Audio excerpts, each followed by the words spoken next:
Les ruego, hermanos, que me acompañen a la epístola de Judas.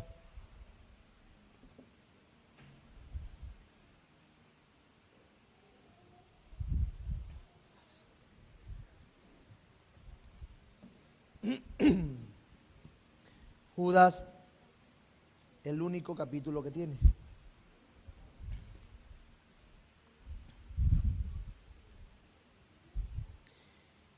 Y por favor acompáñenme a leer desde el versículo 1 hasta el versículo 11. Judas 1 del 1 al 11. Judas 1 del 1 al 11.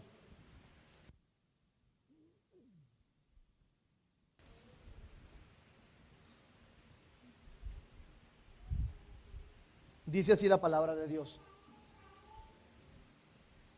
Judas, siervo de Jesucristo y hermano de Jacobo, a los llamados santificados en Dios Padre y guardados en Jesucristo, misericordia y paz y amor os sean multiplicados.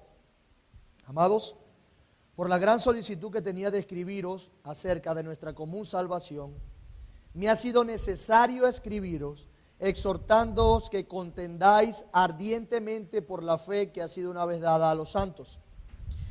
Porque algunos hombres han entrado encubiertamente, los que desde antes habían sido destinados para esta condenación, hombres impíos que convierten en libertinaje la gracia de nuestro Dios y niegan a Dios, el único soberano, y a nuestro Señor Jesucristo.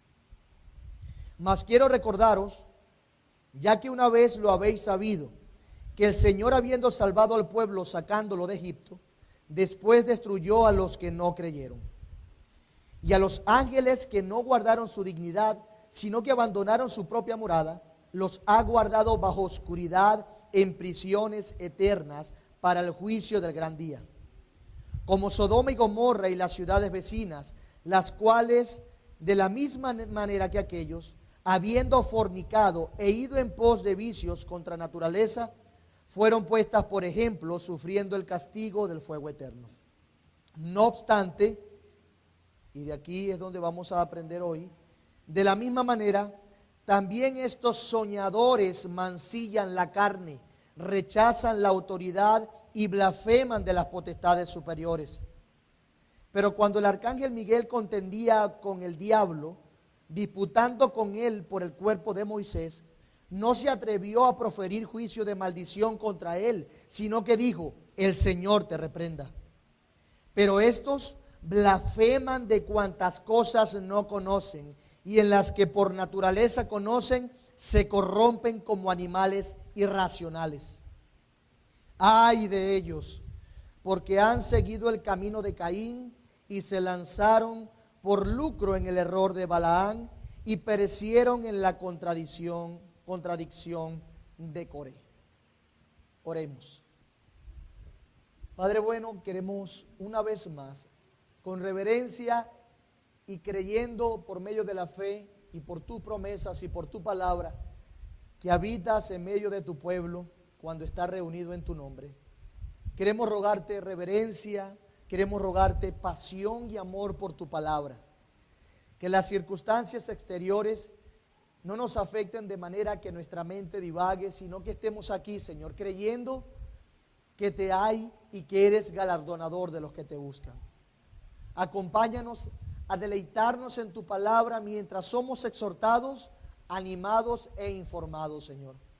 Glorifícate en tu pueblo y no tengas en cuenta nuestros pecados. Escóndenos en la cruz de Cristo. Glorifícate en medio de nosotros, Señor, y trae a pecadores a salvación. En el nombre de Jesús. Amén.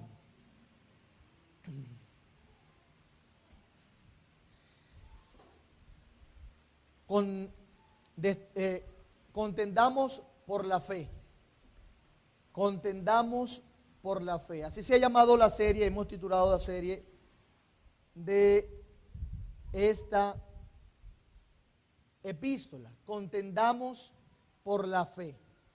Y en este caso veremos nuestro tercer sermón, que tiene el mismo título del sermón pasado: Destinados y condenados, parte 2. Destinados y condenados, parte 2. El pasaje que estaremos viendo en particular son de los versículos 8 al versículo 11. Y no me resistí a la tentación de introducir con la información de una película de piratas.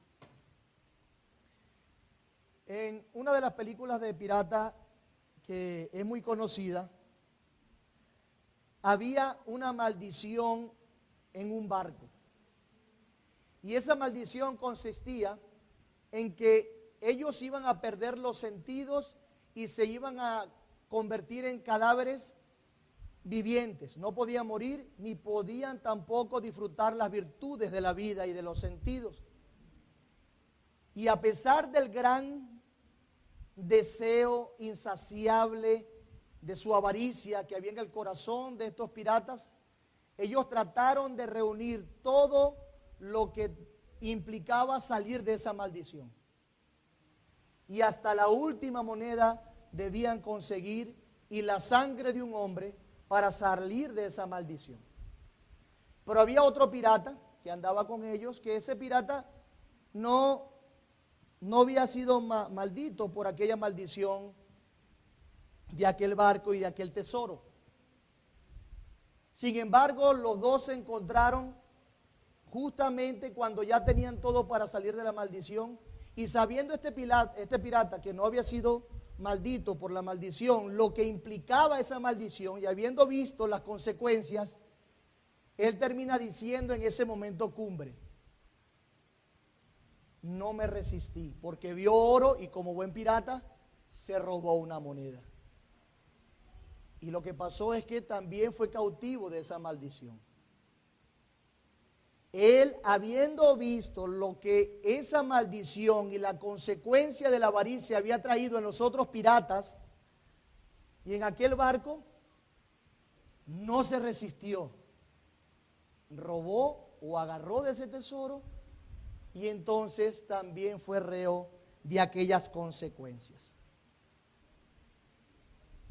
Y así pasa con estos falsos que estaban en el contexto de los hermanos a los que le escribe Judas. Estos hombres estaban informados y conocían las consecuencias de sus actos por la historia y por las escrituras, inclusive por la tradición judía, y aún así decidieron permanecer en sus maldades, en su doctrina y en su conducta. Esos son los hombres impíos que entraron encubiertamente a la iglesia y por los cuales a Judas le sale una gran preocupación de escribirle a estos hermanos.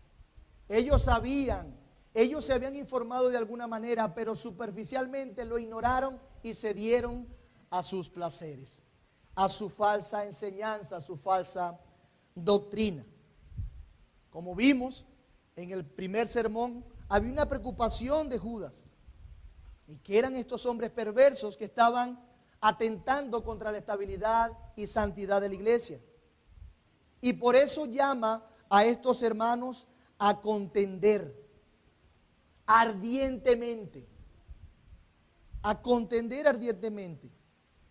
y les dice que este llamado es para los que están guardados en Cristo, para los santificados, para los amados, y les dice que la victoria está segura, por lo tanto pueden contender y deben hacerlo. Están guardados en Cristo Jesús. Y nos enseñó también el otro sermón, el pasado, que guerra avisada no mata soldado. Ya las escrituras anticipaban la venida de hombres falsos que intentarían torcer las escrituras y sembrar un pensamiento superficial y pagano en la iglesia para satisfacer sus propios deleites y sus propios vientres. Así que no debían sorprender la presencia de estos falsos dentro de la iglesia. Y hemos visto cuál es el fin que les espera. Cuando Judas le recuerda a los hermanos los diferentes juicios que pasó con Israel, que no todos entraron a la tierra prometida, Dios destruyó a una cantidad importante. Sabemos lo que pasó con los ángeles caídos. Sabemos lo que pasó con la civilización de Sodoma y Gomorra y las ciudades vecinas. sabemos cuál será su fin. Por lo tanto, es importante que contendamos por la fe. Ahora, vamos a ver lo que caracteriza a estos hombres impíos que habían entrado encubiertamente a la iglesia y por lo cual Judas llama a la iglesia a contender. Hombres que habían pasado desapercibido al parecer, pero Judas lo identifica. Y Judas le da las características. Judas les dice cuál es la conducta de estos hombres para que ellos pudieran reconocerlos. Y para nosotros es igual. Vamos a ver las características, la descripción de estos hombres, una vez más, para que podamos reconocerlos y anticipar esos peligros dentro de la iglesia. De manera que este sermón va a estar dividido en dos encabezados. La descripción del pecado de estos hombres o de la conducta de estos hombres. Y en segundo lugar, una comparación del pecado de estos hombres. La descripción del pecado de estos hombres y una comparación del pecado. Y en primer lugar quisiera que me acompañaran a leer el versículo 8. El versículo 8. Dice, no obstante, de la misma manera también estos soñadores mancillan la carne y rechazan la autoridad y blasfeman de las potestades superiores. Noten cómo comienza ese versículo. No obstante, el argumento con que viene luego de recordarles a los hermanos cuál es el fin de estos hombres, cuál es el destino de estos hombres, sigue de la siguiente manera. No obstante, eso da la idea como que si Judas estuviese comunicando, conociendo ellos esto, habiendo sido advertidos, de la misma manera hacen lo mismo que aquellos que fueron condenados y castigados por sus pecados. A pesar de haber pasado esto en la historia, a pesar de haber sucedido estos acontecimientos, estos falsos estaban siguiendo la misma conducta, siguiendo el mismo peregrinaje de aquellos que fueron condenados. No obstante, dice. Y luego dice, asimismo. ¿Sí ven el versículo? De la misma manera estos también soñadores mancillan. De la misma manera que ¿qué? Que lo que digo anteriormente. Como bien les decía en la introducción, aquel pirata, habiendo visto lo que significaba aquella maldición, siguió ese camino. Ellos también. No obstante, estos falsos, de la misma manera, estos soñadores, les llama, mancillan la carne, rechazan la autoridad y blasfeman de las potestades superiores. Y es interesante porque empieza a identificarlos de una manera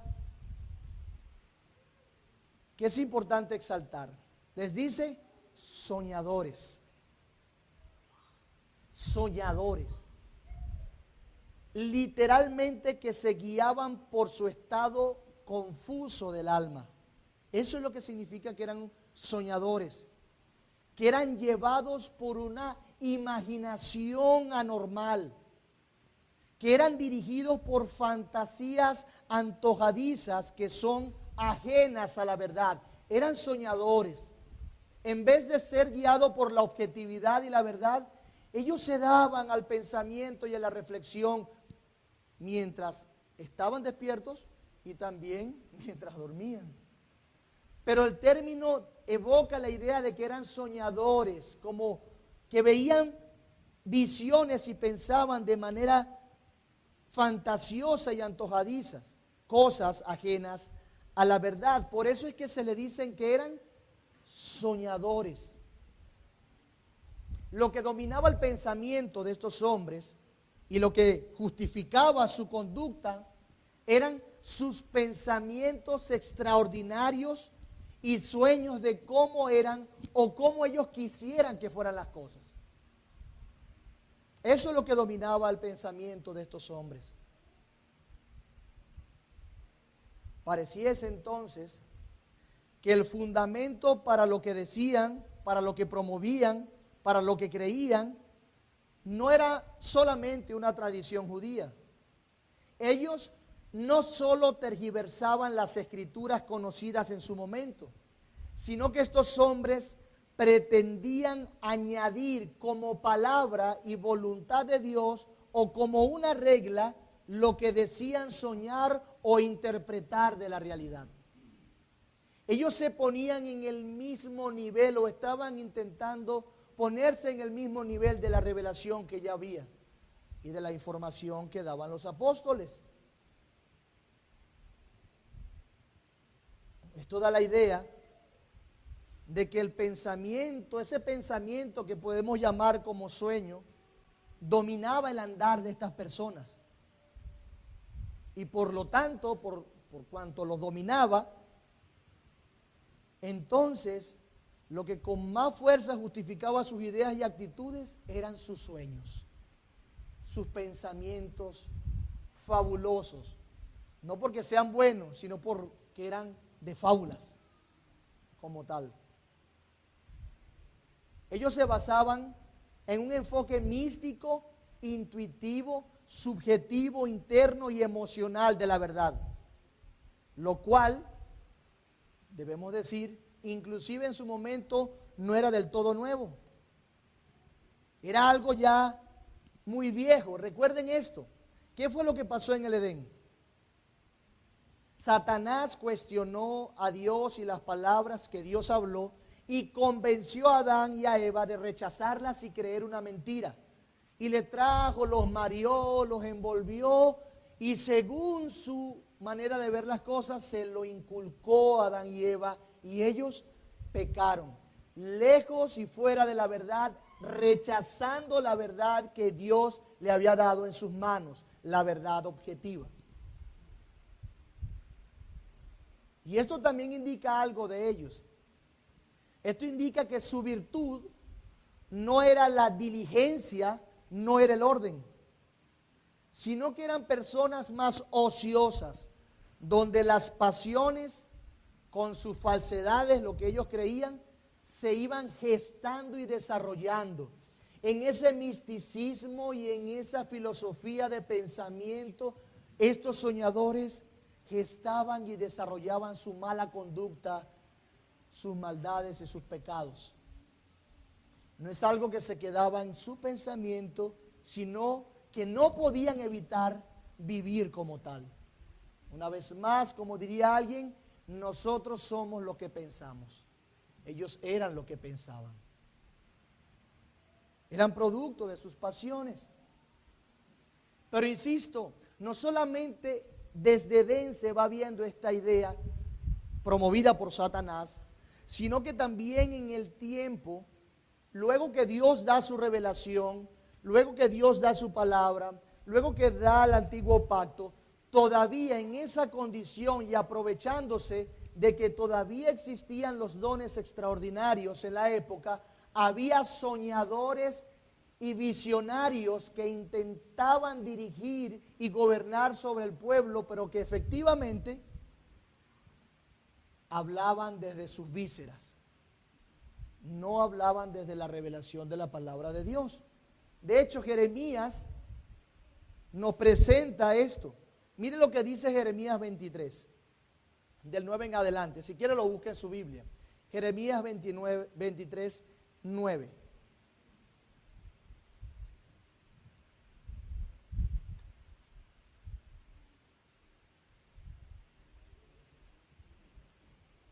Miren lo que dice Jeremías de estos hombres que se decían profetas y no estaban hablando conforme a la verdad.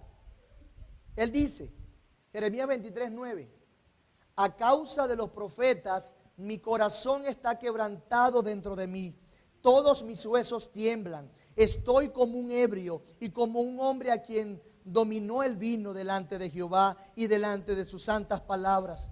Porque la tierra está llena de adúlteros, a causa de la maldición la tierra está desierta, los pastizales del desierto se secaron, la carrera de ellos fue mala y su valentía no es recta. porque tanto el profeta como el sacerdote son impíos. Aún en mi casa hallé su maldad, dice Jehová. Por tanto, su camino será como resbaladeros en oscuridad. Serán empujados y caerán en él, porque yo traeré mal sobre ellos en el año de su castigo, dice Jehová. En los profetas de Samaria he visto desatinos. ¿Sí se entiende? En los profetas de Samaria he visto desatinos, cosas incorrectas, no han sido acertados. Profetizaban en nombre de Baal e hicieron errar a mi pueblo de Israel. Y en los profetas de Jerusalén he visto torpezas. Eran ligeros, cometían adulterios y andaban en mentiras y fortalecían las manos de los malos para que ninguno se convirtiese de su maldad. Me fueron todos ellos como Sodoma y sus moradores como Gomorra. Por tanto, así ha dicho Jehová de los ejércitos contra aquellos profetas. He aquí, yo les hago comer ajenjos y les haré beber agua de hiel, porque de los profetas de Jerusalén salió la hipocresía sobre toda la tierra. Así ha dicho Jehová de los ejércitos. No escuchéis las palabras de los profetas que os profetizan, os alimentan con vanas esperanzas, hablan visión de su propio corazón. ¿Qué hablan de su propio corazón? Visión, no de la boca de Jehová. Dicen atrevidamente a los que me irritan, Jehová dijo, paz tendréis, y a cualquiera que anda entre la obstinación de su corazón dicen, no vendrá mal sobre vosotros, porque ¿quién estuvo en el secreto de Jehová y vio y oyó su palabra? ¿Quién estuvo atento a su palabra y la oyó? He aquí que la tempestad de Jehová saldrá con furor, y la tempestad que está preparada caerá sobre la cabeza de los malos. No se apartará el furor de Jehová hasta que lo haya hecho y hasta que haya cumplido los pensamientos de su corazón. En los postreros días lo entenderéis cumplidamente. No envié yo a aquellos profetas, pero ellos corrían. Yo no les hablé, mas ellos profetizaban. Pero si ellos hubieran estado en mi secreto, habrían escuchado mis palabras, habrían hecho oír mis palabras a mi pueblo y lo habrían hecho volver de su mal camino y de la maldad de sus obras. ¿Soy yo Dios de cerca solamente, dice Jehová, y no Dios desde muy lejos? ¿Se ocultará alguno, dice Jehová, en escondrijos que yo no lo vea? ¿No lleno yo, dice Jehová, el cielo y la tierra? Yo he oído lo que aquellos profetas dijeron, profetizando mentira en mi nombre, diciendo, soñé, soñé. Las declaraciones del profeta son contundentes y también estaba profundamente afectado por hombres perversos que se hacían llamar sacerdotes y profetas. Y algunos lo eran y se habían desviado, apostatado de su fe inicial. Pero ¿qué decían? Que vieron visión, que soñaron. Se fueron en pos de sus propios pensamientos, pero no de la palabra de Dios. ¿Y qué tenemos nosotros? Bueno, nos dice el versículo 8, no obstante, de la misma manera, también estos soñadores mancillan la carne, rechazan la autoridad y blasfeman de las potestades superiores. Estos hombres estaban soñando y teniendo unas características particulares y guiando su vida, ir a los hermanos o intentando guiar a los hermanos hacia el desastre. Pero mis amados hermanos, lo que Judas trata de hacerles ver a estos hermanos es que ellos no tenían razón. Que a pesar de sus pensamientos fabulosos, ellos no decían verdad. La iglesia, estos hermanos debían apegarse a la ley y al testimonio. Como nosotros decimos ahora, solo escritura, como único y suficiente pensamiento con respecto a la revelación de Dios. No hay más. Y ustedes y yo sabemos que en la actualidad hay muchos perversos de la misma procedencia. Muchos que dicen, soñé, soñé, vi visión. Y que efectivamente toda su vida, toda su conducta echa al abismo lo que ellos mismos dicen ser. Estas personas que tal dicen, atan la conciencia de muchos a la orden de sus perversiones. Perversiones que además justifican con supuestos sueños y visiones. convencen a los incautos, alimentan los corazones de los insensatos, cosquillean el oído de los que tienen comezón de oír, y tienen lugares y edificios llenos, y tienen reputación de hombres de Dios y no lo son. Hermanos, es que si la Escritura no es el único fundamento objetivo de nuestra fe y conducta, ¿qué queda? ¿Qué queda? No todo el que diga que soñó de parte de Dios es verdadero. Por eso es que nosotros empezamos a valorar cómo Dios ha hecho las cosas. Dios ha decidido respaldar su verdad de manera escrita, inclusive en tiempos antiguos, donde los dones extraordinarios no habían cesado. Él autorizó a unos pocos que apartó y capacitó para tal oficio. Y si cualquier soñador o cualquier que decía ser profeta no se apegaba a la ley y al testimonio, entonces apedréese, porque está hablando falsamente en nombre de Dios. Eso lo enseña Deuteronomio.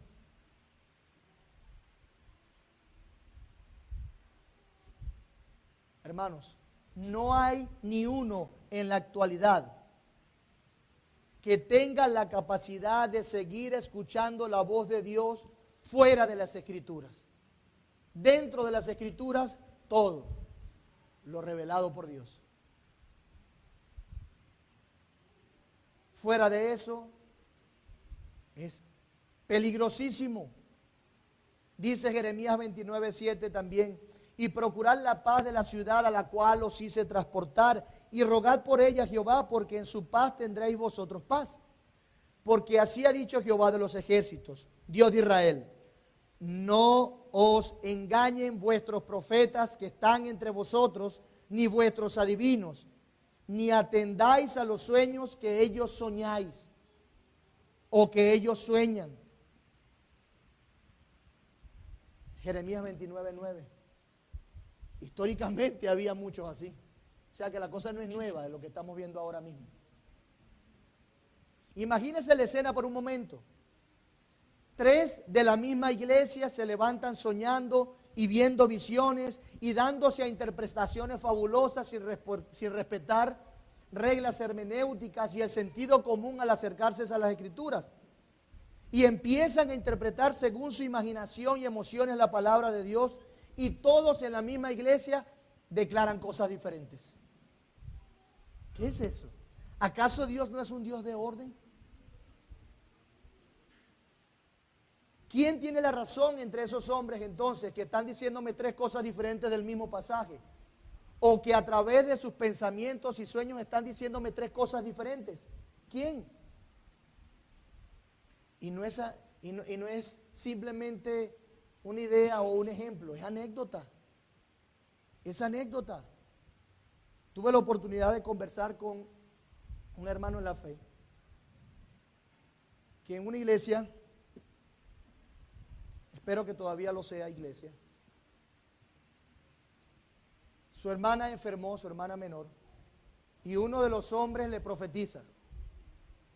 La hermana mal, deteriorándose, y profetizan y profetizan.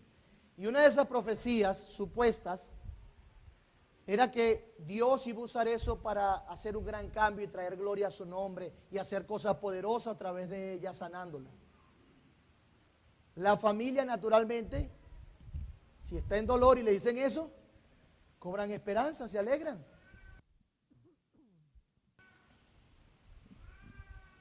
Al cabo de un par de meses, fallece la muchacha o la hermana de este hermano. Y la pregunta que me hace: ¿a quién le creo? ¿Qué creo? ¿Dios se equivocó? ¿Qué pasó?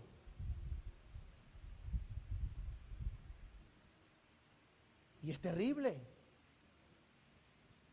Es terrible. Un hermano triste por la pérdida de su hermana, que le ofrecieron algo que no se cumplió. Era mentira. Lo peor de todo es que, ¿y qué pasó? Que murió, es que no tuviste fe. Como si la palabra de Dios cambiara, como si las promesas de Dios cambiaran por lo que yo pueda hacer. Perversos. Estos hombres lo que hacen es jugar con las susceptibilidades de otros, con el dolor y el sufrimiento de otros.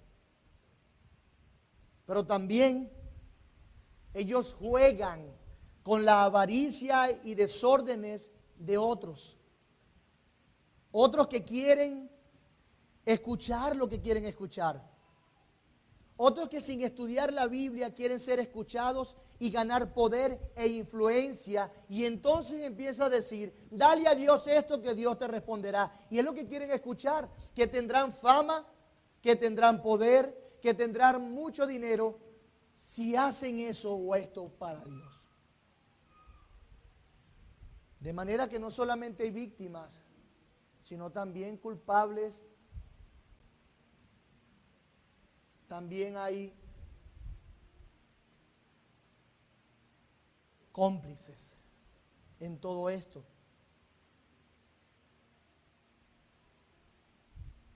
Y esto no es algo que se queda en la doctrina, hermanos.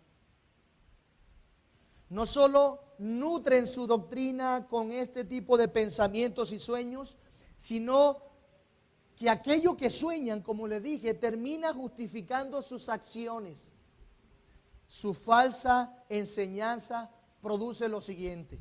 Su falso pensamiento, sus falsas reflexiones producen lo siguiente. Dice el versículo 8. Estos soñadores mancillan la carne. Además, rechazan la autoridad y además blasfeman de las potestades superiores. ¿Pero qué es esto de mancillar la carne? Bueno, es que ellos mancillaban la carne o corrompían la carne o contaminaban la dignidad de cómo fueron creados y de los cuerpos con los que fueron creados, usándolos de manera perversa y como Dios nos ha mandado. De esa manera mancillan la carne.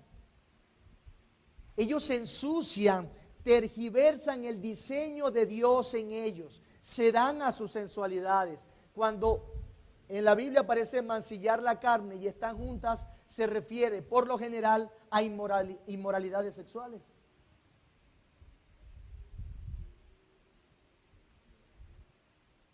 Entonces sus pensamientos los llevaban a un libertinaje sexual, siendo fornicarios y adúlteros, hasta llegar inclusive a conductas homosexuales, como nos da el ejemplo anterior, Sodoma y Gomorra.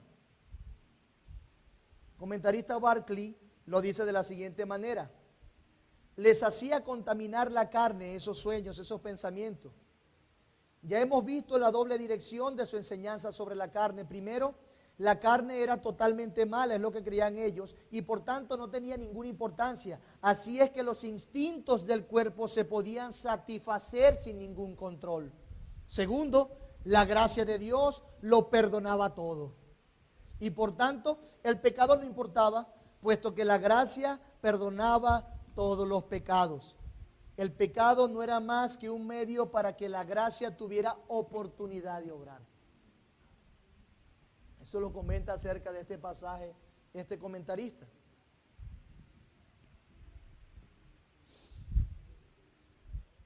Ya la misma epístola nos dice que ellos andaban tomando la gracia como libertinaje. Ya el versículo 7 nos dice que ellos habían fornicado e ido en pos de vicios contra naturaleza, como Sodoma y Gomorra. Nos dice que el versículo 16 que ellos seguían sus propios deseos. Nos dice el versículo 19 que ellos eran sensuales.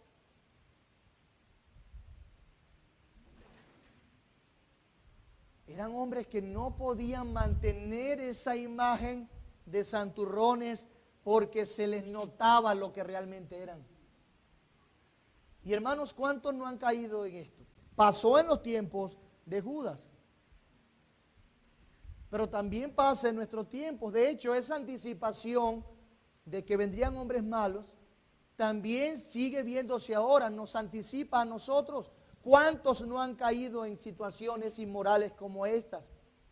Muchos hombres han ido tras de la fama y del dinero y han caído en sensualidades.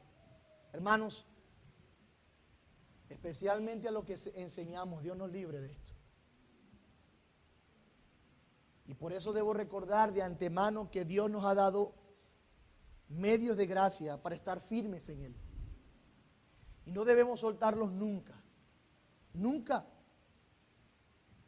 Por eso yo quiero aprovechar la oportunidad para recordar, mi amado hermano, también incluye las hermanas, si no estás luchando con tus pasiones carnales, si estás descuidando tu vida en esta área, estás caminando por una vía peligrosa, muy peligrosa.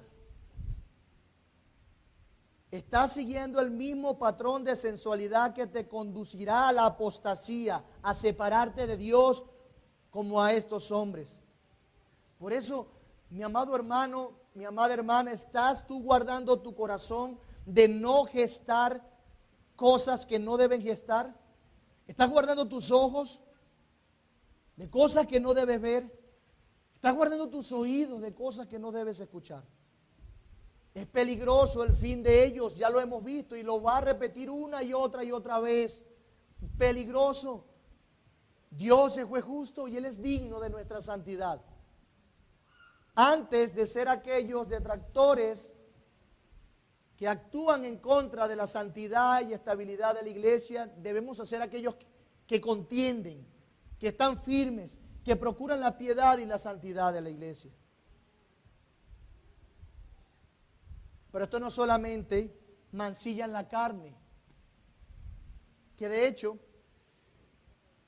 un día estaba manejando, agarro un distribuidor y de repente un carro se mete violentamente. Por la violencia entendí que fue que se le dañó una parte del vehículo y se detiene y resulta que era un hermano que iba a una radio cristiana. Se le salió el terminal de la dirección y me quedé hablando con él allí, ayudándolo.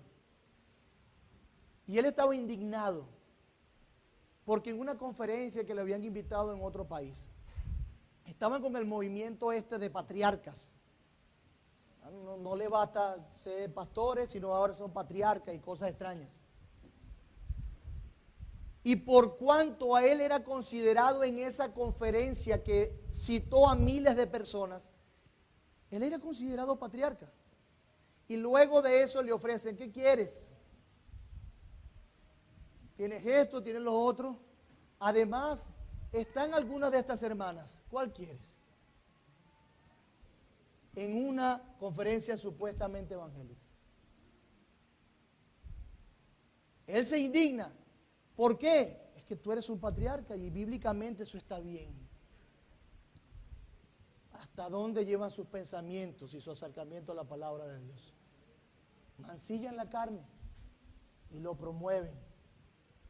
Allí los afectados no son solamente ese predicador, sino el adoctrinamiento que le han hecho al resto de esas personas y aquellas supuestas hermanas.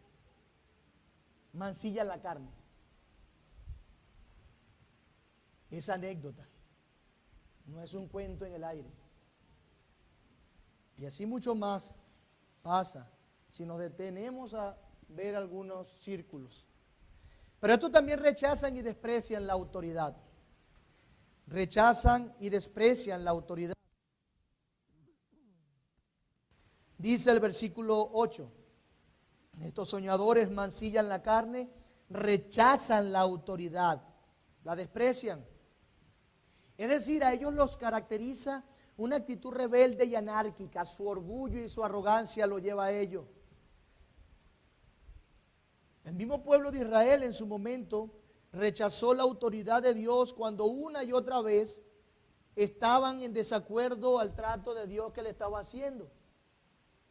Vean que es la misma idea, dice el versículo, no obstante, de la misma manera, y pareciese que va haciendo una comparación con los pecados que mencionó antes, por lo cual fue destruido Israel, condenado los ángeles y destruido Sodoma y Gomorra. Así que pareciese que está evocando una vez más la idea de Israel para recordar que sí, Israel también se resistió a la autoridad. Y se mostró su pecado, su resistencia a la autoridad, no solo en hablar contra Dios. Ese pecado de la resistencia a la autoridad se mostró también al hablar y actuar en contra de aquellos que Dios había establecido para guiar al pueblo. Número 13 nos enseña: mas los varones que subieron, 13:31, mas los varones que subieron con él dijeron: no podremos subir contra aquel pueblo, porque es más fuerte que nosotros. ¿De qué estamos hablando? Número 13, los espías, ¿recuerdan? Que fueron a ver la tierra prometida y hablaron mal entre los hijos de Israel de la tierra que habían reconocido, diciendo: la tierra por donde pasamos para reconocerla es tierra que traga a sus moradores, y todo el pueblo que vimos en medio de ella son grandes, hombres de grande estatura. También allí vimos gigantes, hijos de Anac, raza de los gigantes, y éramos nosotros, a nuestro parecer, como langostas, y así les parecíamos a ellos. ¿Qué le comunicaron estos espías al pueblo? No vayamos para allá, ni matados, nos van a matar. Tenemos todo en contra. Por ellos, dice el capítulo 14, versículo 1, entonces toda la congregación gritó y dio voces, y el pueblo lloró aquella noche. ¿Por qué? Por el testimonio de estos hombres.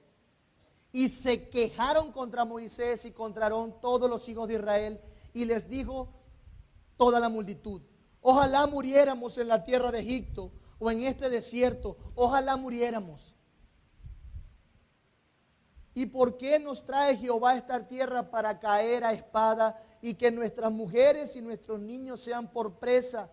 ¿No nos sería mejor volvernos a Egipto? Lo que está diciendo el pueblo de Israel, que fue sacado con mano poderosa de la esclavitud de Egipto. Y decían el uno al otro: designemos un capitán. ¿Quién era el capitán? Moisés. Pero ellos decían: designemos un capitán para volvernos a Egipto. Entonces Moisés y Aarón se postraron. Vean la rebeldía, la resistencia a la autoridad que había. Entonces Moisés y Aarón se postraron sobre sus rostros delante de toda la multitud de la congregación de los hijos de Israel. Y Josué, hijo de Nun, y Caleb, hijo de Jefone, que eran de los que habían reconocido la tierra, rompieron sus vestidos y hablaron a toda la congregación de los hijos de Israel, diciendo: la tierra por donde pasamos para reconocerla es tierra en gran manera buena. Si Jehová se agradare de nosotros, Él nos llevará a esta tierra y nos las entregará, tierra que fluye leche y miel. Por tanto, no sean rebeldes, y aquí el término también, contra Jehová, ni temáis al pueblo de esta tierra, porque nosotros los comeremos como pan. Su amparo se ha apartado de ellos, y con nosotros está Jehová, no los temáis. Josué y Caleb. Entonces toda la multitud habló de apedrearlos. Ellos estaban promoviendo que confiaran y se sujetaran a Dios en esto. Y ellos promovieron apedrearlos. Pero la gloria de Jehová se mostró en el tabernáculo de reunión a todos los hijos de Israel. Y Jehová dijo a Moisés: ¿hasta cuándo me ha de irritar este pueblo? ¿Hasta cuándo no me creerán con todas las señales que he hecho en medio de ellos? Yo los heriré de mortandad y los destruiré, y a ti te pondré sobre gente más grande y más fuerte que ellos. Ellos se seguían resistiendo a la autoridad de Dios. Iban como ejército, iban a entrar a la tierra prometida bajo el cuidado de Dios, y se resistieron a la autoridad de Dios y de los capitanes que Dios había puesto. De manera que es interesante notar que la autoridad de Dios a través de los hombres los lleva a tomar decisiones. Vea esto: la autoridad de Dios a través de los hombres que Él ha puesto, los lleva a tomar decisiones y direcciones que algunos verán como imprudente, como extremo, como radical o demasiado exagerado o demasiado legalista, subestimando lo que Dios dice, subestimando lo que Dios es y subestimando lo que Dios ha mandado y lo que Dios ha demostrado entre su pueblo. Va a pasar. Pasó con Moisés, pasa ahora. Porque nuestros corazones están inclinados a la rebelión, a no seguir las autoridades de Dios y de lo que Dios pone. Literalmente lo que pasó con Israel aquí. Y estos hombres contra los que escribe Judas eran así. Rechazaban la autoridad de Dios, no se apegaban a Él. No se apegaban a la palabra de Dios, no se apegaban a los apóstoles. ¿Cuándo? Cuando promovían e incitaban a la iglesia a algo que estaba en total desacuerdo con el evangelio de la gracia de Dios. Ellos promovían eso. Entonces, ¿a quién se resistían en últimas? A Jesús, a Cristo, a su evangelio, con sus enseñanzas, con su proceder, con su conducta. No querían obedecer la dirección que Dios había dado a través de su evangelio. Pareciese que estos hombres estaban inclinados a pensar que Cristo era su Salvador, pero no su Señor. Y usted sabe lo que implica eso. Como bien dijo Barclay, ay, su gracia me perdona, no importa lo que yo haga y sigo en mi pecado, me va a perdonar. No, pero Dios te salva y te gobierna, es tu Señor. Y el evangelio lo que enseña es precisamente eso. Dios al que salva, lo gobierna. Y así responden sus hijos, así responde su iglesia, bajo la dirección y señorío de Jesús. Eso es lo que estos creían. Hermanos, ellos decían que Dios no nos exige santidad, Dios no nos exige perfección. Claramente sus sueños eran más importantes que el testimonio que Cristo dejó en los apóstoles. Por eso se entregaban en sus cosas.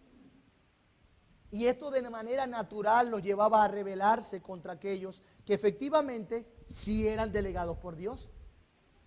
Se rebelaban contra ellos. Por eso es que algunos comentaristas enseñan que estos hombres que entraron entre estos hermanos eran como predicadores itinerantes, que iban como llevando esa doctrina y estaban buscando dónde caer y ser. Y usted sí se da cuenta y conoce algo en el mundo evangélico, hay predicadores así, que no se deben a nadie, pero que les gusta predicar en todos lados. Que nadie los gobierna, pero ellos gobiernan a todos.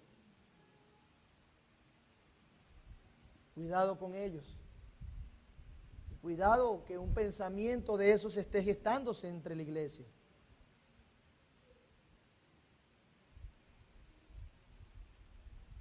Parece que estos tenían algo de relación con los gnósticos de su momento, que en su momento no eran conocidos como gnósticos, pero que luego le llamamos gnósticos. Tenían algo de relación, se parecían. Y esos gnósticos eran hostiles también y rechazaban cualquier tipo de autoridad.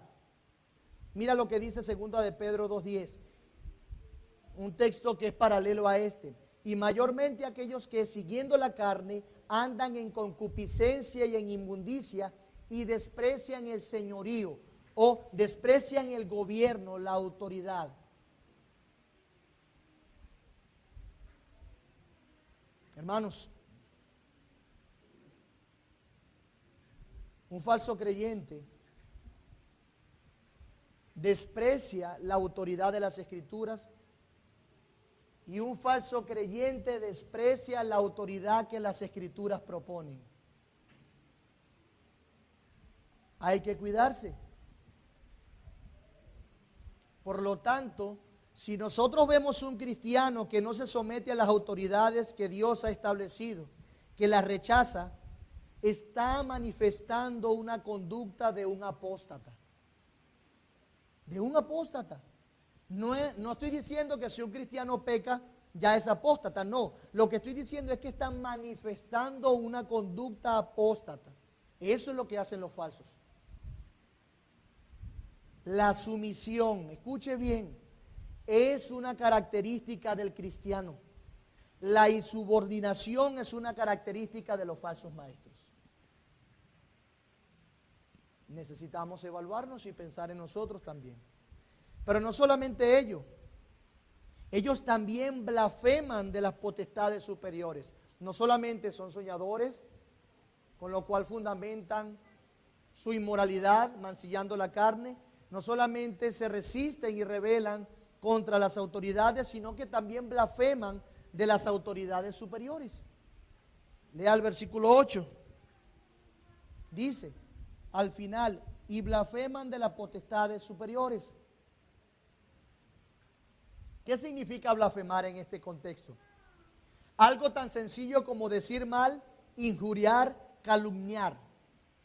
Si nosotros nos detenemos a evaluar esta frase en el original, en el idioma original, veríamos que dice más o menos así, blasfeman de la gloria. Es decir, que cuando dicen que blasfeman, se están refiriendo a potestades que han habitado o están en la gloria. Hablando del mundo celestial o de los ángeles, el mundo angelical. Por eso es que más abajo, en el versículo 9, dicen que ellos hablan de cosas que no conocen. Les gusta estar inventando cosas.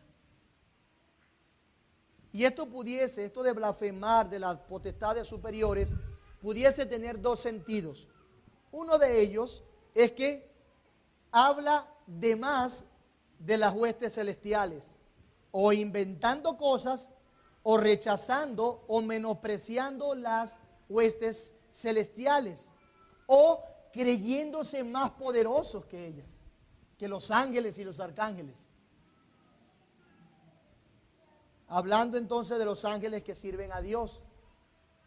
No, que el ángel sí, porque los ángeles son esto y hacen esto, pero Dios, tú eres mejor que los ángeles, tienes más poder. Inventando cosas. Blasfeman contra las potestades superiores. Pero en segundo lugar, la ilustración que da en el versículo 9, hablando de el arcángel Miguel y de Satanás, exalta el hecho de su arrogancia. Estos eran arrogantes. Ellos parece que querían también tener una autoridad que solamente Dios tiene, que se expresa en su deseo de emitir juicio o reprensión contra o sobre los poderes superiores a ellos. Ellos intentaban ostentar un poder de juicio y de reprensión que solamente Dios tiene, porque Dios solamente tiene la autoridad de condenar, como pasó en el caso de Satanás. Estos tenían unas insinuaciones, unas pretensiones, eran arrogantes y blasfemaban de las autoridades o de las potestades superiores. Por eso es que dice el ejemplo en el versículo 9. Pero cuando el arcángel Miguel contendía con el diablo, disputando con él por el cuerpo de Moisés, no se atrevió a proferir juicio de maldición contra él, sino que dijo, el Señor te reprenda. El arcángel Miguel no emitió juicio ni reprensión contra Satanás. Y estos sinvergüenzas lo hacían y lo promovían. Blasfemaban de las potestades superiores. Nos da ese ejemplo, esa ilustración. Y ya empieza a tener sentido las muchas cosas que hemos visto por allá, que hacen una raya e intentan manipular el Espíritu de Dios y tener poderes en sí mismos, más que los arcángeles y los ángeles. Creen que mandan a los ángeles a hacer lo que ellos quieren. ¿No se les parece algo?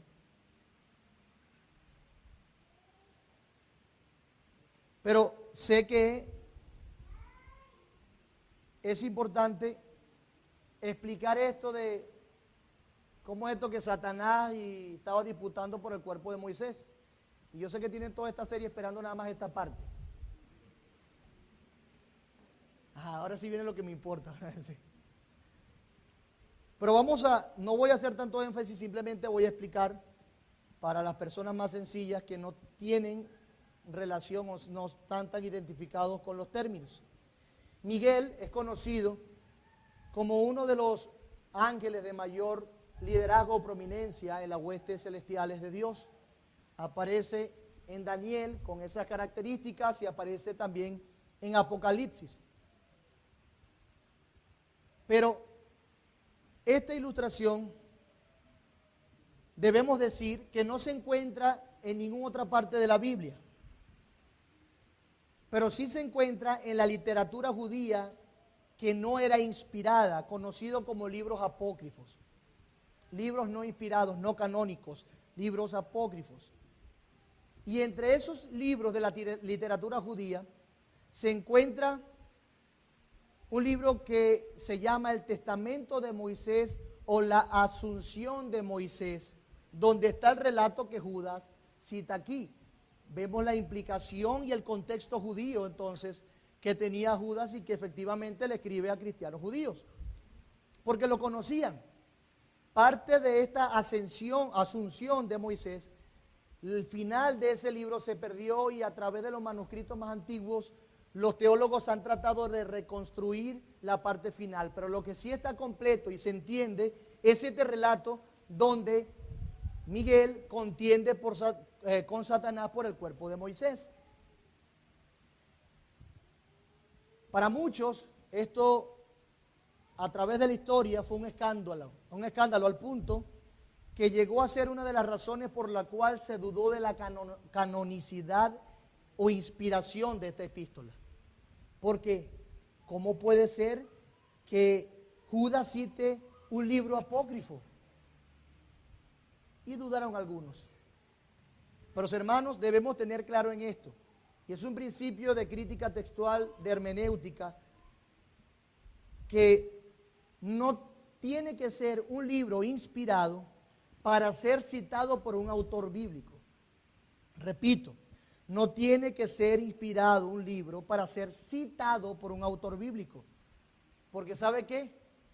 Toda la verdad pertenece a Cristo. Venga de la boca que venga, si es verdad, le pertenece a Dios. Sea de donde venga. Y la Biblia sí nos da testimonio de ello. Por ejemplo, Pablo citó a profetas y poetas paganos y griegos. ¿Sabía usted? Por ejemplo, en Tito 1:12, Pablo citó a un profeta cretense y lo dice, como su propio profeta lo dice, malas bestias, glotones. Pero también Pablo citó en Hechos 17:28 a otro profeta que viene a ser, o a un poeta que viene a ser el mismo que citó cuando le escribió a Tito en su momento. Ese se llamaba Epiménides de Nosos. Era un filósofo y poeta del siglo VI antes de Cristo. Y es a quien se le acuña aquella frase de Hechos 17 cuando Pablo la citó que dice, porque en él vivimos y nos movemos. Eso lo citó de ese poeta. Segundo, Pablo cita a Fenómenos de Arato, un poeta de Cilicia que vivió en el siglo III antes de Cristo, cuando citó en ese mismo pasaje, somos también su linaje. ¿Recuerdan Hechos 17? Cuando él en el aerópago empieza a hablarle a aquella sociedad politeísta y griega que filosofaba muchísimo y toma de sus poetas para predicar el evangelio de manera contundente y estratégica. Pero también Pablo en otra parte citó a un poeta, Amenandro se llama. Era un poeta y dramaturgo pagano del siglo IV antes de Cristo. Allá en 1 Corintios 13:33, aquella famosa frase que dice, las malas conversaciones corrompen las buenas costumbres. Y él la citó de ese poeta. Lo cierto del caso es que esas afirmaciones eran verdad, ciertísima, y por tanto Pablo entendía que le pertenecían a Cristo y no a ellos. El autor de la verdad no son los poetas paganos o filósofos, es Cristo, hermano. Y por eso es que podía citarlos. De manera que Pablo fue inspirado para citar a esos poetas, aunque esos poetas no eran inspirados. Así como Judas fue inspirado para traer algo que nosotros no tenemos registrado en las Escrituras. De hecho, leo rápidamente lo que cita la asunción de Moisés acerca de ese relato de Miguel contra Satanás. Dice así: Josué acompañó a Moisés en el ascenso al monte Nebo, donde Dios le mostró a Moisés la tierra prometida. Luego Moisés envió a Josué de regreso al pueblo para informarle de la muerte de Moisés, y Moisés murió. Dios envió al arcángel Miguel para llevar el cuerpo de Moisés a otro lugar para enterrarlo allí. Pero Samael, el demonio, se le opuso, disputando el hecho de que Moisés tuviera derecho a un entierro honroso. El demonio presentó cargos de homicidio contra Moisés por haber matado al egipcio y haber ocultado su cuerpo en la arena.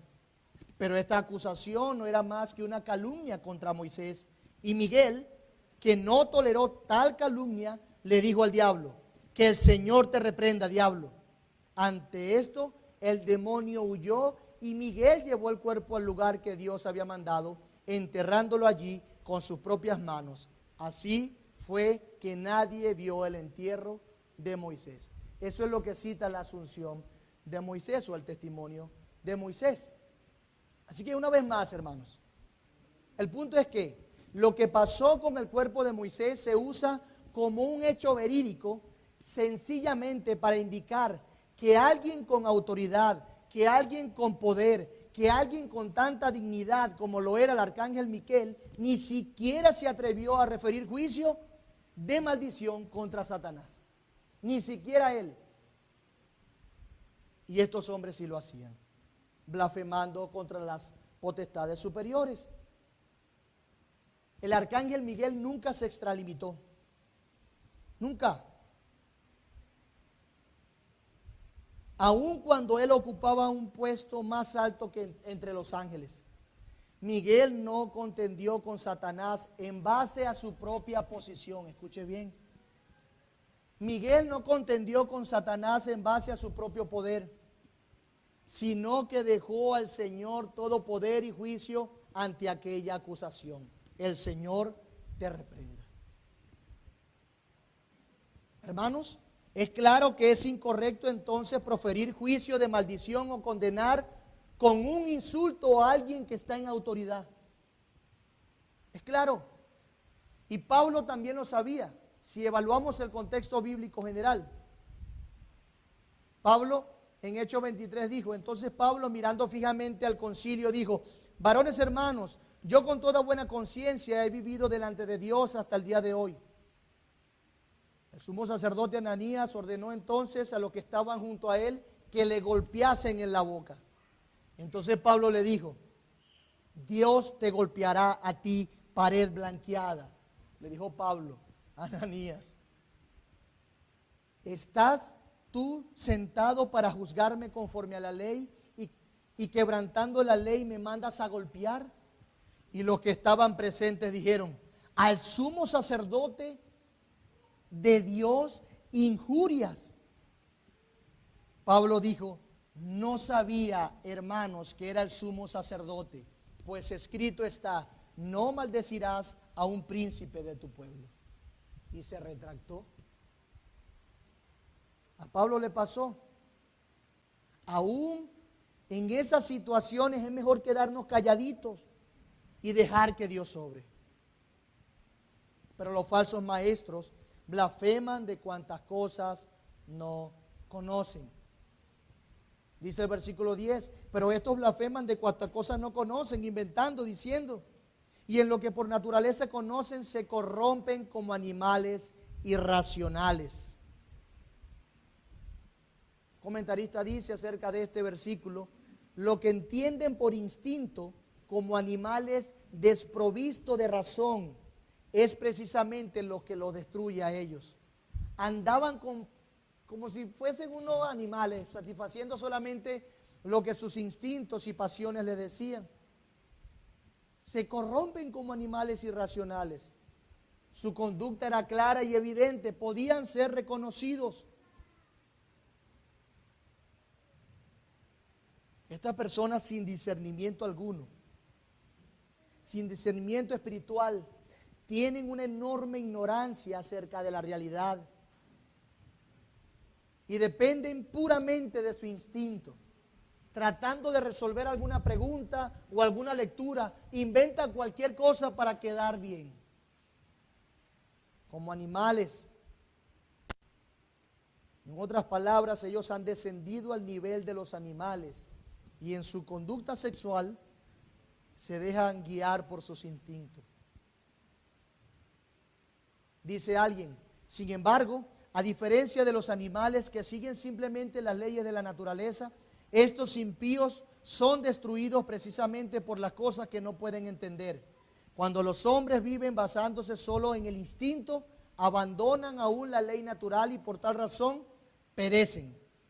Se ponen a la par de los animales, pero debido a su negativa a obedecer aún las leyes que Dios ha puesto en la naturaleza, serán y son destruidos. Y ese será el fin. Ese será el fin. Toda la psicología, el evolucionismo, la mal llamada ciencia, en la actualidad también proponen cosas como: somos animales evolucionados, por lo tanto, si nosotros estamos con quien querramos, simplemente estamos satisfaciendo nuestros instintos, porque venimos de otro animal, solo que animales más evolucionados. Promoviendo esto, se corrompen como animales irracionales. Ellos actúan por su propia imaginación, hermanos. Son completamente viscerales. Hablan y dicen y declaran sin tener reparo con su boca. No se controlan. No se controlan. Pero voy a saltarme una parte importante porque el tiempo se nos agotó. Y yo quiero preguntar, ¿nos parecemos nosotros a estos apóstatas? ¿Quiénes somos en realidad? Aquí se nos recuerda el juicio de estos hombres una y otra vez. Ay de aquellos que persistan en estas cosas, engañándose a sí mismos. Hermano, ¿por cuál camino estás transitando? Juan 14:6 dice, y yo soy el camino y la verdad y la vida. ¿Estás deteniéndote en esa verdad que es Cristo? ¿Siguiendo su camino? ¿Hacia dónde vas? ¿Un camino de destrucción parecido a lo de estos apóstatas? Hermano, Judas escribe esto para evitar que esto tomara prominencia en la iglesia. Y hay que cuidarnos entonces nosotros de estos pecados. Y necesitamos estar alertas, atentos, para atenderlos a tiempo. Atenderlos a tiempo, sea de quien sea. Por amor a ese hermano, que hasta ahora es hermano o hermana, y por amor a la iglesia. Definitivamente, si eso no se esperaba, ¿qué sí se esperaba del Evangelio? Que ellos vivieran de manera totalmente diferente a ellos, que ellos contendieran por la fe. Pero insisto, el paso inicial para contender ardientemente por la fe es que mi vida comunique esa sujeción a la autoridad, ese amor a Cristo, a su Evangelio, una vivencia adecuada de la gracia de Dios, promoviendo no solamente lo que yo quiero, pienso y cuando quiero, sino lo que Cristo quiere entre nosotros. Entendiendo que no se me ha dado una autoridad o un lugar más importante que todo y que los ángeles. No, dejando todo en las manos de Dios, aun cuando sea nosotros mismos que nos afectan. Cuando hablan de nosotros, cuando nos hieren a nosotros, cuando pecan contra nosotros, Dios es justo. Y si quien pecó contra ti es un hijo de Dios, créeme que Dios por amor lo va a disciplinar. Tú ama y da toda la venganza, deja toda la venganza en manos de Dios. Pero si es un impío, recuerda también, hazle bien, porque ascuas de fuego estarás amontonando sobre su cabeza. Eso es vivir el evangelio. No vertirte a tu vientre como estos falsos apóstatas o como estos apóstatas que eran falsos creyentes. Cristo es poderoso para cumplir lo que dijo. Abracémosle a Él y a su evangelio y Él nos salvará. Él prometió guardarnos. Los guardados en Jesucristo es a quienes se le escribe esta carta. Y debo decir que también los incrédulos, aquellos que han despreciado a Cristo, rechazan clara y abiertamente el plan de Dios de salvación, rechazando a Dios y su evangelio. Así que, mi amado amigo, sí, espero que tiembles, que te des cuenta que tu propia conciencia responde a esto y a este juicio que viene. Por lo tanto, Cristo en su evangelio de gracia te ofrece que vengas a Él y te va a perdonar. En Él hay perdón, en Él podemos encontrar misericordia. No es obligado que sigas el camino de estos apóstatas y perversos. Sigue el camino que Cristo ha propuesto para el bien de los que le aman. Y serás salvo.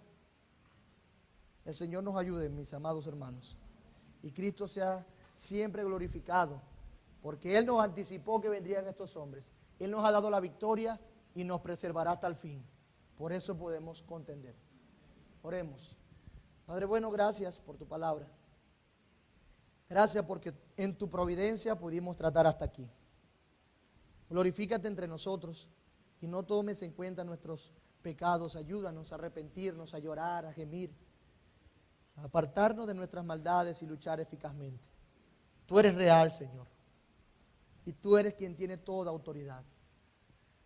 Tú eres el único que puede proferir juicios de condenación. Ayúdanos a no ser tan obstinados ni pretenciosos, Señor. Solamente por Cristo es que podemos estar delante de tu presencia y en Él estamos escondidos. No hay nada intrínseco en nosotros que nos haga valer más que otro o que otra creación tuya. Perdónanos las veces que hemos insinuado ser mejor o más que otros, Señor. Y permítenos degustar el perdón de Cristo y vivir en santidad para su gloria. En el nombre de Jesús oramos. Amén.